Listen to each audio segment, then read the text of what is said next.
మేడ్చల్ జిల్లా Jawahar Nagar municipal corporation పరిధిలో mayor ఎన్నికలు వ్యతిరేకిస్తూ కాంగ్రెస్ నాయకులు శంకర్ గౌడ్, కార్పొరేటర్ నిహారికా గౌడ్ మున్సిపల్ కార్యాలయం ముందు అనంతరం అంబేద్కర్ విగ్రహం వద్ద దీక్షకు కూర్చున్నారు. ఈ విషయం తెలుసుకున్న కాంగ్రెస్ నియోజకవర్గ ఇన్ఛార్జ్ తోటకూర వజ్రేష్ యాదవ్, కాంగ్రెస్ నాయకులు నక్కా ప్రభాకర్ గౌడ్ జవహర్ నగర్ కు దీక్ష స్థలానికి చేరుకుని దీక్షను విరమించే విధంగా చేశారు. ఈ సందర్భంగా వజ్రేష్ యాదవ్ మాట్లాడుతూ శంకర్ గౌడ్, నిహారికా గౌడ్ కు పూర్తి స్థాయిలో అండగా ఉంటూ జవహర్ నగర్ అభివృద్ధికి దోహదం చేస్తామని తెలిపారు. ఎంతటి వారైనా ప్రభుత్వ భూములను కబ్జా చేసే ప్రయత్నం చేస్తే ఉపేక్షించేది లేదని, వారు కాంగ్రెస్ పార్టీలో ఉన్నవారిని వదిలిపెట్టమని స్పష్టం చేశారు. శంకర్ గౌడ్ అనేక సమస్యలను వినిపించే ప్రయత్నం చేయగా వాటన్నిటిని త్వరలోనే పరిష్కరిస్తామని హామీ ఇవ్వడం జరిగింది. పిలుస్తున్నారు మీరే ఇక్కడికి రమ్మని. మరి ఈమెకి ఎందుకు చెప్పలేదు? ఇలా నా తర్వాత కాంగ్రెస్ లో వచ్చారు, వాళ్ళు వచ్చి నన్ను కలవరా?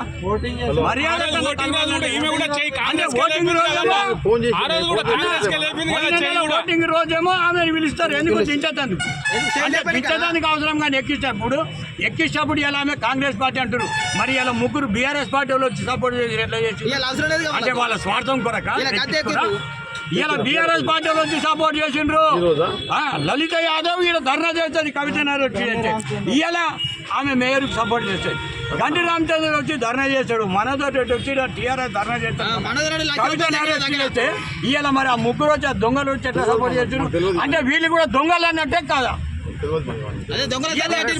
బీఆర్ఎస్ పార్టీ వాళ్ళు వచ్చి ఎట్లా సపోర్ట్ చేస్తారు? ఇలా చేసి చేయలేదా?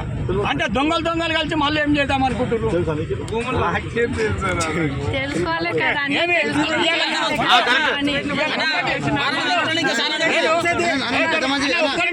నేను దొంగని కాదు అన్న, నేను దొంగని కాదు.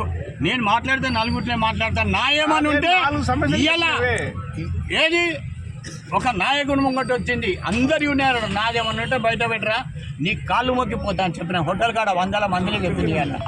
నేనేం ఇదైటోని కాదు, నేనేం వాళ్ళ లెక్క లాలూజ్ పడి ఏది అధికారంలో ఉంటే దాంతో కాదు. నేను అధికార పార్టీలోకి వెళ్ళి ప్రతిపక్షంలో వచ్చిన. నేను వాళ్ళ లెక్క అధికారం పోగానే నేను రాలే, దేవుడాడుకుంటూ రాలే. నాకేం బినామీ లేదు. నేను ఏడో ఉన్నా ఒకటే, నేను న్యాయంగా బతుకుతా, నీతిగా ఉంటా. ఒకరికి అన్యాయం చేయాల్సిన అవసరం లేదు. ఇలా మార్కెట్ కట్టిర్రు, దొంగలు కట్టిర్రు మార్కెట్. ఇలా మార్కెట్ ఏంది? దళారులు ఇది అవుతారు. ఆ దళారుల నుంచి కాదు, మీ అధికారం ఉన్నారు మీరు, మాకు ఎమ్మెల్యే మీరు పెద్దలు ఉన్నారు. ఆ మార్కెట్ను తీసి ఏది మున్సిపాల్కి అప్పచెప్పి సోమవారం మార్కెట్లు ఏమో ఆ అంగళ్ళని బంద్ చేపి ఆ మార్కెట్ను డెవలప్ చేపి.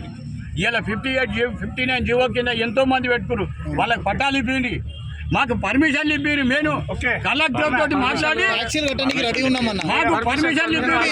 ఇవాళ ఒకటి నిన్న లేదు, మొన్న 3 రోజుల కింద సర్వే నంబర్లు, గ్రామ కంఠంలో ఉన్న సర్వే నంబర్లు పేపర్కి ఇచ్చి ఇట్లా ట్యాక్స్ తీసుకోమంటే వాళ్ళు ఏమి కావాలి? గ్రామ కంఠంలో లేవా? నాకు పట్టాలు వచ్చాక చేయండి. మీరు కలెక్టర్కు రిక్వెస్ట్ పెట్టి గ్రామ కంఠంలో ఎవడైతే గ్రామ పంచాయతీ ఉన్నప్పుడు పర్మిషన్ ఇచ్చారు, మున్సిపాలిటీ అయినాక ఎందుకు ఇయ్యరు? కార్పొరేటర్ బతకాలనా? కొంచెం మంది అందరూ నేను దొంగ కార్పొరేటర్ ఇవ్వాలా? రూమ్ కడితే 50 రూపాయలు, రూమ్ 4 రూపులు వేస్తే 4 లక్షలు. అందరికీ నమస్కారం. ఈరోజు జవహర్ నగర్ మున్సిపల్ కార్పొరేషన్లో మేయర్ ఎన్నిక జరగడం జరిగింది. అయితే కాంగ్రెస్ పార్టీ అధికారంలోకి వచ్చింది కాబట్టి 10 రోజులు కూడా ప్రతిపక్ష పాత్ర పోషించడానికి వాళ్ళు వీలు కాకుండా ఎక్కడ అధికారం ఉంటే అక్కడికే వచ్చి కొమ్ము కాసే వాళ్ళకి, అది కూడా కాంగ్రెస్ పార్టీ ఓడిపోవడానికి పనిచేసిన వాళ్ళని తీసుకొచ్చి ఈరోజు కాంగ్రెస్ పీఠంలో కూర్చోబెట్టడం ఎంతవరకు న్యాయం అని నేను అడుగుతున్నాను. అలాగే ఇంకొక విషయం ఏంటి అంటే, ఈ మున్సిపల్ కార్పొరేషన్లో మీకు తెలుసు, ఈరోజు నేనేదో స్పీచ్లో నువ్వు ఒక్కదాన్నే నిస్వార్థ నాయకురాలు అని ఎట్లా చెప్తావు అని అడిగినారు. మరి వీళ్ళంతా ఈరోజు మున్సిపల్ కార్పొరేషన్లో ఏ ఒక్కరైనా వెంచర్లు చేయకుండా ఉన్న ఒక్క కార్పొరేటర్ పేరు చెప్పండి. అంటే మీరు జర్నలిస్టులు అంటే ప్రజలకి అలాగే నాయకులకి మధ్య బ్రిడ్జ్ కాబట్టి మీకే నేను ఒకటి అడుగుతున్నాను. నాకన్నా నిస్వార్థంగా పనిచేసిన ఏ ఒక్క నాయకుడు పేరు చెప్పినా నేను ఈరోజు తప్పించుకుంటాను, నేను ఈ ఉద్యమం నుంచి విరమించుకుంటాను. కానీ ఏ ఒక్కరైనా ప్రజల దగ్గర దోచుకోకుండా, ప్రజల దగ్గర డబ్బులు తీసుకోకుండా ఏ ఒక్కరైనా ఉన్నారా? అంటే ప్రతిపక్షంలో ఉండడం వాళ్ళకి కష్టం, అధికార పార్టీలో ఉంటేనే వాళ్ళకి డబ్బులు వస్తాయి కాబట్టి అధికార పార్టీలో ఉండాలనే ఒక దీంతో తీసుకొచ్చి వచ్చారు. మొన్న ఏమైంది, మన మేడ్చల్లో ఉన్న 4 పెద్ద మనుషులు ఎవరైతే ఉన్నారో మల్లారెడ్డిని కాంగ్రెస్ పార్టీలోకి రానియము అని ముక్తకట్టంగా ఒక స్పీచ్ ఇచ్చారు. ఏమని మేము ఆయనను రానియము అని అన్నారు. మరి నేను కూడా వెళ్ళి మరి కాంగ్రెస్ పార్టీకి నేను ఒక్కదాన్నే పనిచేసినా నన్ను మేయర్ చేయండి అంటే డబ్బులు ఖర్చు పెట్టుకున్నారమ్మా, మీరు డబ్బులు ఇస్తే మిమ్మల్ని చేస్తామని. అంటే డబ్బుతో రాజకీయం ఇంకెన్ని రోజులు నడుస్తుంది? అంటే మల్లారెడ్డి కూడా డబ్బులు పెట్టుకునే గెలిచిండు కదా, ఆయన ఏం ఆదరణతో అయితే గెలవలేదు కదా, మీ అందరికీ తెలుసు. డబ్బులు పెట్టే గెలిచిండు ఆయన కూడా. ఆయన పార్టీలోకి వస్తా అంటే రానియొద్దు అన్నారు. మరి వీళ్ళని ఎలా పార్టీలో మీరు దగ్గరుండి కండువాలు కప్పి తీసుకొని వస్తారు? అంటే మీకో న్యాయం నాకో న్యాయమా? మీ స్థాయిలో ఎమ్మెల్యే స్థాయిలో ఆయన రానియొద్దు అని మీరు పనిచేస్తున్నారు. అదే ఎమ్మెల్యే స్థాయికి పనిచేసిన వ్యక్తులను ఎలా రాణిస్తారు? మరి మీరే దగ్గరుండి కండువాలు ఎలా కప్పుతారు? అంటే మీకో న్యాయం నాకో న్యాయమా? ఈరోజు జవహర్ నగర్లో 6 నెలలే ఉంటుంది, 5 నెలలే ఉంటుంది, ఎన్ని నెలలైనా నిస్వార్థంగా పనిచేసిన నా పైన ఒక్క మార్క్ ఉందని మీరు చెప్పండి. నేను ఈరోజు ఈ కార్పొరేటర్ పొజిషన్కి కూడా రిజైన్ చేస్తాను. నేను ఎలాంటి స్వార్థం లేకుండా, ఒక్క రూపాయి డబ్బులు తీసుకోకుండా నేను జనాల కోసం పనిచేస్తే ఈరోజు నాకు జరిగిన మర్యాద ఇదా? అంటే వాళ్ళు ప్రజలు కాంగ్రెస్ పార్టీ ఓట్లోడానికి పనిచేసిన వ్యక్తులు అనే విషయం తెలీదా? అంటే ఇది ఎలా మీరు ప్రజలకు ఎలాంటి సంకేతం ఇస్తున్నారు? అంటే డబ్బు ఉంటేనే రాజకీయం చేయాలి అనే ఇది ఉంటే మరి నిస్వార్థంగా పనిచేసే నాయకుల పరిస్థితి ఏంటి? అంటే అలాంటి వాళ్ళు రాజకీయంలోకి రాకూడదా? అంటే దీనివల్ల మీరు ప్రజలకు ఇస్తున్న సంకేతం ఏంటి? ఇదన్నిటికీ నాకు ఈ ప్రశ్నలకు నాకు సమాధానం దొరికే వరకు నేను ఇక్కడే కూర్చుంటా. ఇక్కడే కూర్చోవడం కాదు, నేను ఆమరణ నిరాహార దీక్ష చేయబోతున్నా. ఇది ఎంత లెవెల్ వరకు వెళ్ళినా నాకు సంబంధం లేదు. నేను ఇక్కడ కూర్చొని నాకు ఈ ప్రశ్నలకు సమాధానం వచ్చే వరకు నేను ఇక్కడ నుంచి కట్టలేను. కాంగ్రెస్ పార్టీకి మీ ప్రశ్నలు ఎవరు సంధిస్తున్నారు? ఇవన్నీ నా ప్రశ్నలు ఇక్కడ మేడ్చల్లో ఉన్న నాయకులకి, అలాగే రాష్ట్రంలో ఉన్న కాంగ్రెస్ నాయకులందరికీ నేను ఇస్తున్నాను. నాకు ఈ సమాధానం దొరకదు. జవహర్ నగర్ అనేది ప్రభుత్వ భూమి, అది కాపాడుకునేందుకు నేను ఈ పని 2 రోజుల ముందు చేస్తే మేయర్ పదవి కోసం చేస్తుంది అనేది నా పైన బ్లాక్ మార్క్. అంటే నేను చేసే ఉద్యమానికి దానికి నేమ్ ఉండదు కాబట్టి నాకు దీని నుంచి ప్రతి ఒక్కరి సమాధానం. ఇప్పుడు ఎవరైతే ఇక్కడుండి దగ్గరుండి కండవాళ్ళు కప్పుకున్న నాయకుల నుంచి కాంగ్రెస్ పార్టీ రాష్ట్ర నాయకుల వరకు నాకు ఆన్సర్ ఇవ్వాల్సి ఉంది. రాజీనామా చేస్తారా కాంగ్రెస్ పార్టీకి? నేను కాంగ్రెస్ పార్టీ కార్యకర్తగా నేను వచ్చినా అండి. నేను ఈ రోజు ఒకవేళ రాష్ట్రంలో కాంగ్రెస్ పార్టీ వస్తుందా లేదా అనే టైంలోనే నేను వచ్చి కాంగ్రెస్ పార్టీలో పనిచేస్తాను. నేను ఒక కార్యకర్తగా ఉంటా కానీ నేను కాంగ్రెస్ పార్టీకి రాజీనామా చేయాలని చేయట్లేదు. అలా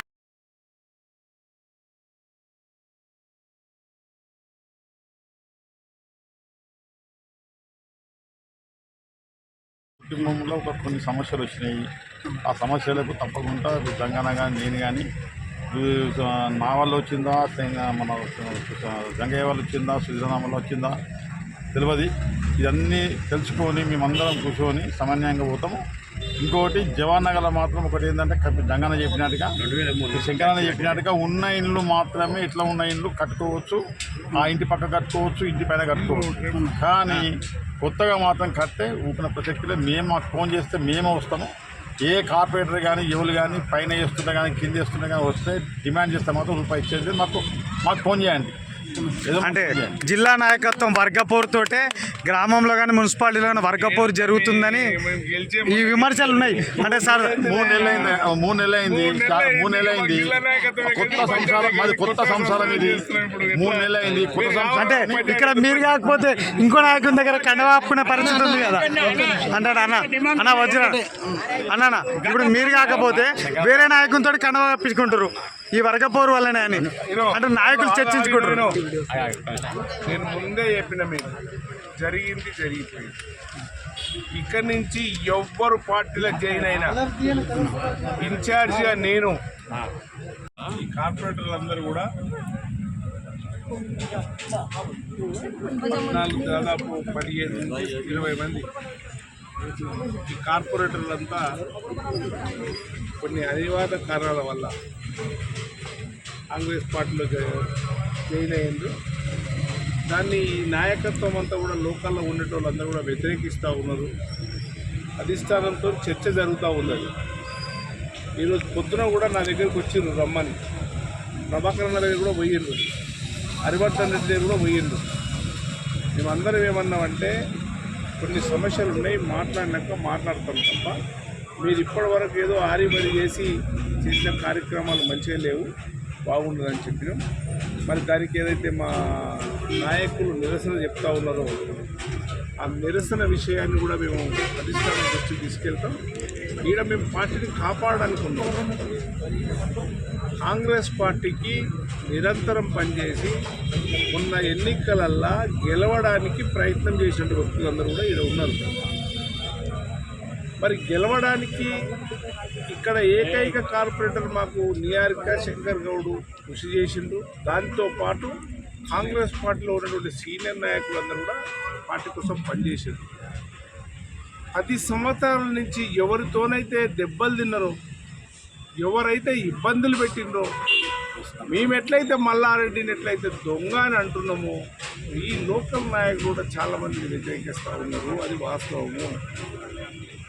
ఈ విషయము ముఖ్యమంత్రి రేవంత్ రెడ్డి గారి దగ్గర తీసుకెళ్తాం. ఖచ్చితంగా ఆ సమస్యను ఏం చేయాలని ఆలోచన చేస్తూ ఉన్నాము. మేమందరం కూడా చర్చ చేసుకుంటాము.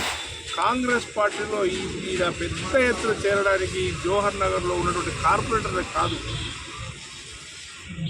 కార్పొరేటర్లే కాకుండా చాలామంది నాయకులు కాంగ్రెస్ పార్టీలోకి అధికారం వచ్చినాక పేద బడుగు బలహీన వర్గాలు, యువకులు